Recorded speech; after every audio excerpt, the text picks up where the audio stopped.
سچی حکمت کیسے ملتی ہے؟ آج ہم انسان کی خاموش لیکن سب سے بڑی اندرونی جنگ کو سمجھیں گے۔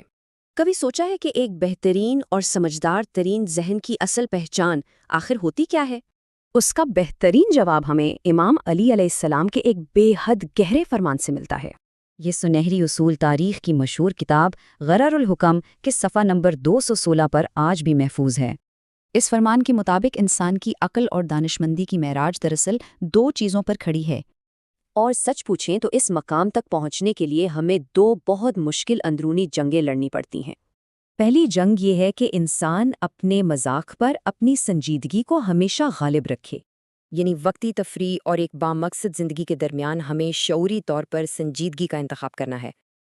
بالکل، اسی سنجیدگی کو ترجیح دینے سے ہی ایک سچے اور مضبوط کردار کی اصل بنیاد پڑتی ہے۔ اب باری آتی ہے دوسری اور سب سے مشکل جنگ کی، وہ ہے اپنی بے لگام خواہشات کو کنٹرول کرنا۔ دنیاوی خواہشات کی کشش بہت طاقتور ہوتی ہے، یہ ہمیں کھینچتی ہے اور فوری مزہ چاہتی ہے، لیکن فرمان کے مطابق سب سے عقل مند وہ ہے جو ان خواہشات پر اپنی عقل کے ذریعے قابو پالے۔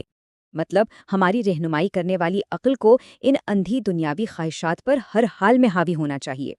یاد رکھیں، ہماری عقل اور روحانی سمجھ ہی کسی بھی لالچ کے خلاف ہماری سب سے بڑی ڈھال ہے۔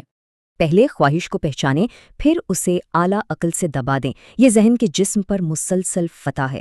جب ہم ان طاقتوں پر عبور پاتے ہیں تو یہ مکمل خود انحصاری اور ایک گہری بیداری کا آغاز ہوتا ہے، اور پھر نظم و ضبط کی اسی روشنی میں ایک سمجھدار ترین ذہن مکمل طور پر فاتح بن کر ابھرتا ہے۔ خلاصہ یہ ہے کہ سچی حکمت سنجیدگی اپنانے اور خواہشات پر عقل کا پہرا بٹھانے کا ہی نام ہے۔ تو سوچنے کی بات یہ ہے، جب اگلی خواہش جنم لے گی تو کیا ہماری عقل فاتح کھڑی ہوگی؟